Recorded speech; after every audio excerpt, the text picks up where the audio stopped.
Hey everybody, it's Aaron from Go Grava. We're looking at another retail space. This may be the final space that I'm looking at, but today we're going to answer a question like, do you need a commercial space to start a bicycle shop? Because that's an interesting thought, because you may not need one. So let's go ahead and take a look at this space now, another commercial space we're looking to start a Go Grava shop.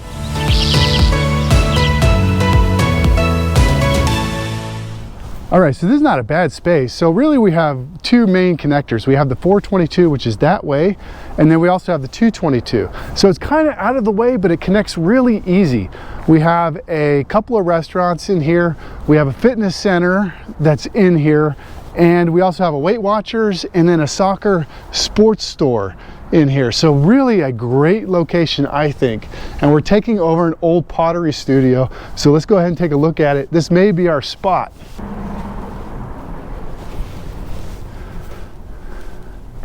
So here's the old pottery studio, and it's not a bad space. I think I could get in here for a really decent price. Now it's not in the, I don't think the best location, but it's in a decent location. So we have, let me go here and show everybody. So we have plenty of room where we could have bicycles and things all around here. We could put a register right here, and then there's this little window, which is where I'd have the mechanic station back there, and possibly a second mechanic station we could rent out for everybody. Then they have the back end, which is another sink. I don't know how we'd use that, but decent room here where we could actually repaint this, have a mechanic station in here. It would work great. And then we have a bathroom in the back that we could use right here. Nice little bathroom, repaint it, put some bike stuff on it. And then a utility room, which I could use for some storage and stuff like that. So I could get in here for maybe $10 a square foot with an additional like $5 triple net or something like that. I'll work out the prices later, but yes, I have to have a bike shop, or I have to have a commercial address to work with QBP or SRAM or other companies. But technically, do I really need a bike shop or a warehouse space to work with these companies? Could I do everything I wanted to do out of a garage or a storage unit? Let's talk about that for a second. Let's take a break and talk about location real quick. Now, where you put a bike shop, or where you put a clothing store, or where you put a restaurant, or where you put your beer place is all gonna be kind of different. So like, I have this McDonald's next to me, you know, that needs to be in a different location than where maybe a bike shop would be. Or maybe not, but location does matter to a certain extent. And it also factors into the price you're actually gonna pay for your location. All right, so now I'm walking on a main thoroughfare street of the area. And this is kind of like the prime location of where you'd wanna set up anything, especially if you're into food, restaurants, or specialty items. So for instance, we have a Wendy's across the street there, and a couple places to have beer, a couple nutrition shops, you know, Jamaican deli, a vegetarian spot. This is prime time walking location, and it's going to come at a prime time cost. So like right here, we have a shoe store for running. Hello. How's it going? Good. I want to be YouTube famous. You want to be YouTube famous. So for instance, you have this store right here where they sell tennis shoes and running equipment and things like that.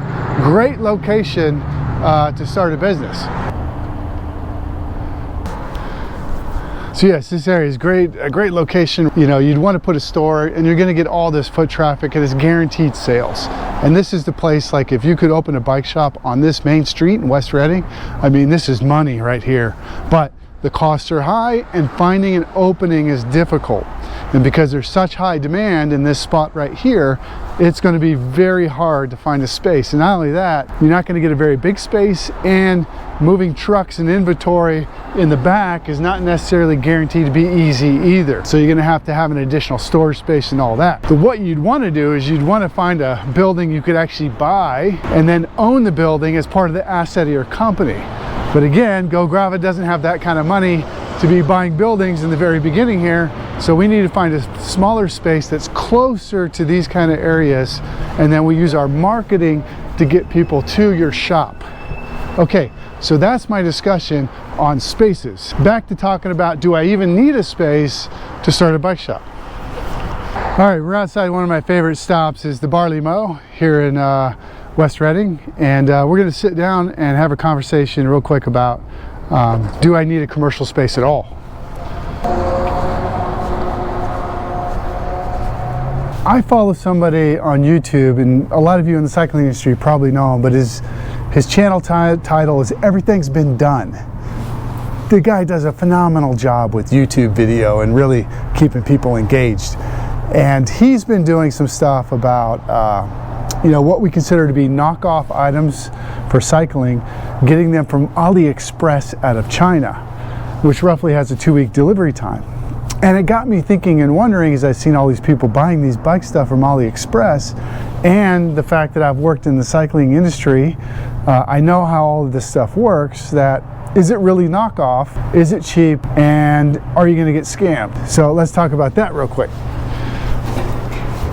So in the spirit of the guy who everything's been done, we'll do some quick cuts here. Could I get everything I needed from AliExpress and run my bike shop that way without ever having a commercial address? Maybe.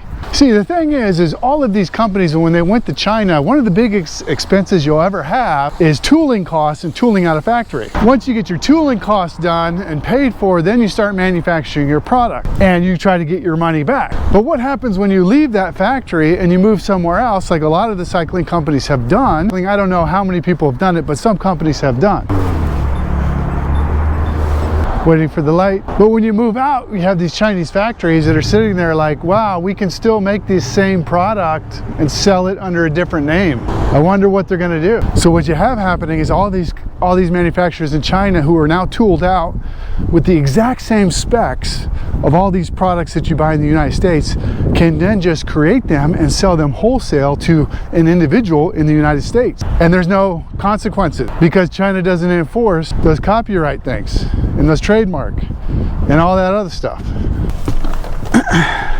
And because China's been manufacturing for 30, 40 years now, the stuff that they have in their manufacturing isn't necessarily all knockoff anymore. If they're using the same tooling from the same companies they're making USA products before. Like everything's been done, you've seen they specialized saddle for a fraction of the cost, ceramic speed pulleys for a fraction of the cost with ceramic bearings. So it made me wonder, could I go to AliExpress and actually buy everything I needed to run a bike business? So the answer is yes and no. Like, you can't be buying fake stuff from China, like ceramic speed, and putting it on my online store because I'm gonna get sued, right? But you could take something like that was similar to ceramic speed, relabel it Go Grava, and sell it in my store as long as I didn't infringe on any patents or trademarks or copyrights. So technically, when I looked at AliExpress, I could run a bike shop while circumnavigating QBP and everybody else as a wholesaler with their thing that they said I need to have a commercial address. But I have a problem. Mostly it's China. I am former military, worked in military intelligence, and I can't step foot in China. So it's just a sensitive situation, so why would I ever operate with companies in China? You know, and I'd have to warranty everything myself, and it just doesn't seem right to go that route. So yes, even though I could start a bike shop in my garage, I could order everything off AliExpress to build a bicycle, a complete bicycle, while circumnavigating SRAM, QBP, Shimano, all those companies, is not really the way I want to go when starting out a new company. But I could do it. And that's the point of me doing a Made in America or Go Grava, Go America's company, is because, you know, I can't be, it's just difficult to talk about, right? Being former military, being in wars, you know, can I support countries or support companies in countries that maybe some of that money is going to their military, or if I step foot in that country, I could get snatched up and used as a pawn for some sort of spy swap. It's a problem for me. So when I started Go Grava, I was like, we can do all of this in the Americas. So that's where we're going, into the Americas with American-made products. And Go Grava is working with companies in the USA and companies in Latin America. No, we can't bypass every piece of Chinese bicycle equipment ever made, but we can do a lot of things that we need to do. And not only that, I am a huge fan of SRAM. Huge fan of SRAM. Matter of fact, whoever was the product manager or the leader or the group of people that put together the ETAP and the access system, man, I would love to talk to those guys and gals and that team on what they've been doing the last 7 years, because that, being a former product manager at Wahoo Fitness and working as the COO of the Sufferfest training app, that is a monumental thing that they pulled off and really accelerated things within the cycling industry with electronic shifting. So kudos to SRAM. And I can't find SRAM in AliExpress because SRAM's manufactured in Taiwan, and it looks like they do a pretty good job of keeping their stuff, their manufacturing, pretty tight. So you could do that in a short period of time. You can go to China, set up a new brand, work with all these other companies who are manufacturing in China. Hey, puppers! Hey, puppers! Start putting everything in a container ship. You have your new brand name, and then all these companies that left all their tooling back in China in these factories, you pretty much have nearly a copy of all that stuff that's already been made and thought up. As long as you weren't breaking any patents, trademarks, or infringing on any copyrights, you'd be fine.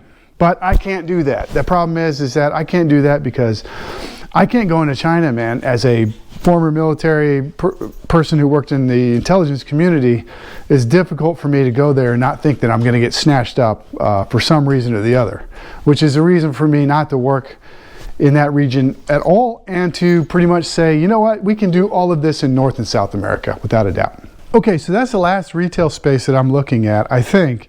I don't know, I keep saying that. I've looked at 10 different spaces, and I have to make a decision here in the future on where Go Grava wants to be. I'm really hoping for like that gem to pop up that I can't just turn down and take on, but follow along for more. I hope I didn't bore you too much with the manufacturing stuff and what's I know a lot more than what I talked about there, but I can't get into all of that stuff. I don't want to be spilling any industry secrets or any company's information, but generally speaking, we're still looking for a shop. We're going to do a commercial address, and we're going to be building bikes, American bikes, as much as we can. Everything can't be from North and South America because it's just impossible, but we can start somewhere and we can keep progressing and working our way forward. So until I see you again, talk to you later. Bye.